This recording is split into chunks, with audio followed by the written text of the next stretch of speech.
आबाद में हो, उनके लिए बड़ी दिक्कत पेश आएगी। और अगर नाम उनका नहीं आएगा तो फिर उनको वोट डालने का इख्तियार नहीं मिलेगा। और फिर ये जो एक्सरसाइज को इलेक्शन कमीशन खुद अपने उसमें नोटिफिकेशन में कह रहा है कि ईआरओ और ईआरओ सिटीजनशिप एक्ट 1955 में कॉम्पिटेंट अथॉरिटी को बोल सकता है। अब जिसका नाम नहीं आएगा वो तो अपना वोट भी खो देगा, उसकी लाइवलीहुड का भी उसको एक नुकसान हो जाएगा। तो ये सब बातें हमने उनके सामने रखी। बहुत देर तक हमारी मीटिंग हुई। उन्होंने अपनी बात को कहा, उन्होंने भी बताया हमको। अब ये हमारी आज की मीटिंग की ये वो माने मोटा मोटा ये जो हुआ। एक के बाद एक पहले मैडम को। विपक्षी पार्टियां जो दूसरी है वो सुप्रीम कोर्ट पहुंच गई है इसी मुद्दे को लेकर, कह रही कि एफआईआर जो है वो कहीं न कहीं इस वजह से भी किया जा रहा है ताकि बीजेपी को फायदा हो सके। वहाँ सुप्रीम कोर्ट ने नोटिस इशू किया 10 तारीख के लिए। अब हमारी पार्टी में भी हम बैठ के बात करेंगे और इस पर क्या फैसला लेंगे। मगर हमारा एक ही है कि आप इतने कम टाइम में एक्सरसाइज कैसे कर पाएंगे? बहुत टाइम कम है। एसआईआर में भाई जो लोग जो अपना एड्रेस चेंज कर लिए उनको क्यों आप पूछ रहे हैं बर्थ सर्टिफिकेट? माइग्रेशन होता है, अब क्या करेंगे वो लोग?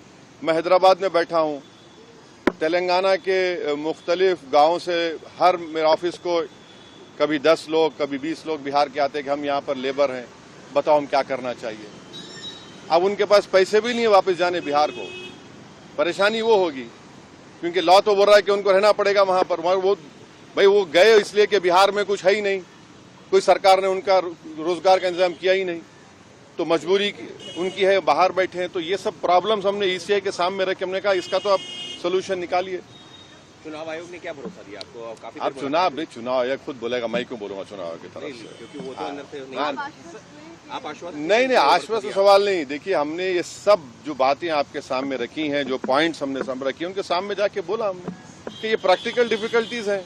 कैसा आप एक महीने के अंदर कैसा करेंगे? तो उन्होंने कहा कि नहीं हम लोग बीएलओस को रखे हैं, वॉलंटियर्स को रखे हैं।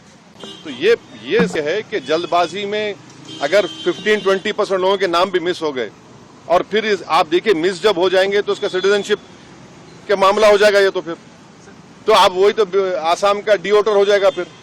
तो ये अप्रीहेंशन है, ये जेन्युइन अप्रीहेंशन है। सर बिहार कानून व्यवस्था को लेकर बांग्लादेशी रोहिंग्याओं को निकालने के लिए एसआईआर है। अरे देखिए फिर 2024 में किसको वोट डालने दिया आपने?